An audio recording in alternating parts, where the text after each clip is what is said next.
आने वाली द्रौपदी मुर्मू जी हमारी 15वीं राष्ट्रपति बन गई हैं और इनका शपथ ग्रहण भी हो गया, सारी फॉर्मेलिटीज हो गई। हम लोग ये समझते हैं कि आखिर राष्ट्रपति का चुनाव कैसे होता है, इलेक्टोरल कॉलेज में कौन कौन वोट देता है, राष्ट्रपति उम्मीदवार बनने के लिए सबसे टफ योग्यता क्या होती है, और एकल संक्रमणीय अनुपातिक पद्धति क्या होता है, इलेक्टोरल कॉलेज, इस सब के बारे में समझते हैं।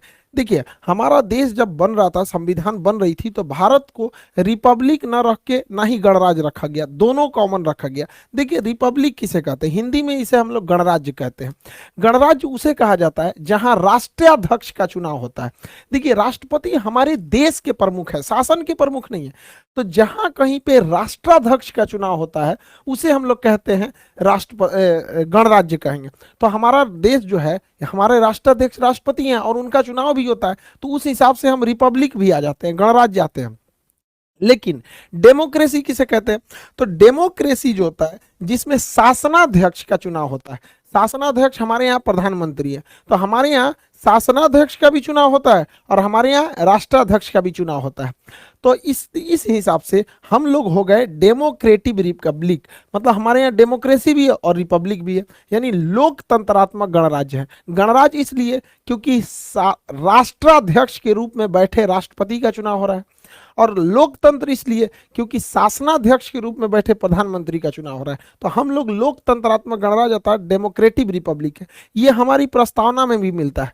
हम भारत के लोग, देखिएगा, हम भारत के लोग भारत को एक संपूर्ण प्रभुत्व संपन्न समाजवादी पंथ निरपेक्ष एवं लोकतंत्रात्मक गणराज्य बनाने के लिए, यानी हम लोकतंत्र और गणराज्य दोनों में डेमोक्रेटिक रिपब्लिक, यानी हमारे यहाँ राष्ट्रपति का चुनाव होगा। अब ये राष्ट्रपति के चुनाव में कौन उम्मीदवार खड़ा होगा इसका डिसाइड करना जरूरी है। तो संसद के 3 अंग होते हैं, लोकसभा, राज्यसभा और राष्ट्रपति। राष्ट्रपति संसद का एक अंग है। तो कहेगा संसद के सदन कितने होते हैं? तो 2 सदन, लोकसभा और राज्यसभा। लेकिन अंग कितने होते हैं? तो 3 अंग हो जाते हैं। तो उसी में एक अंग का चुनाव, सभी अंगों का चुनाव होता है, लोकसभा का चुनाव होता है, राज्यसभा का चुनाव होता है, तो राष्ट्रपति का भी चुनाव होता है। 5 सालों पर राष्ट्रपति का चुनाव होता है।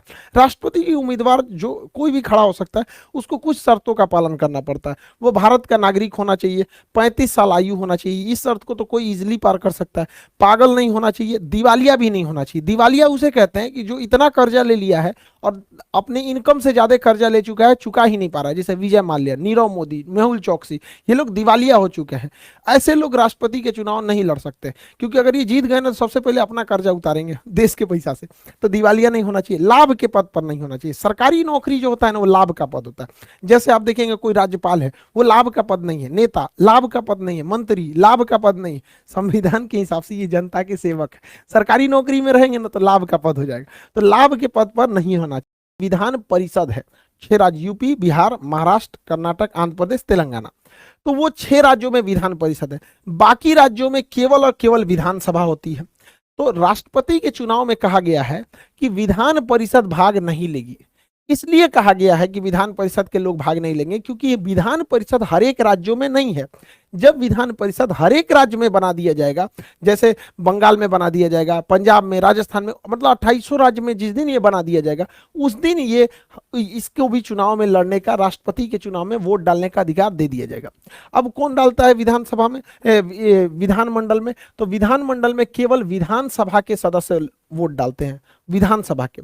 अब हर 2800 राज्यों में अलग अलग विधानसभा है, जैसे बिहार में 243 है, यूपी में 403 है। तो अलग अलग राज्यों में विधानसभा की जो सीटें हैं वो अलग अलग हैं। तो यहां पर राष्ट्रपति के चुनाव में वोट का वैल्यू नहीं, वोट नहीं बल्कि वोट का वैल्यू कितना है ये मायने रखता है। जैसे एक विधायक ने वोट 1 दिया तो वो 1 काउंट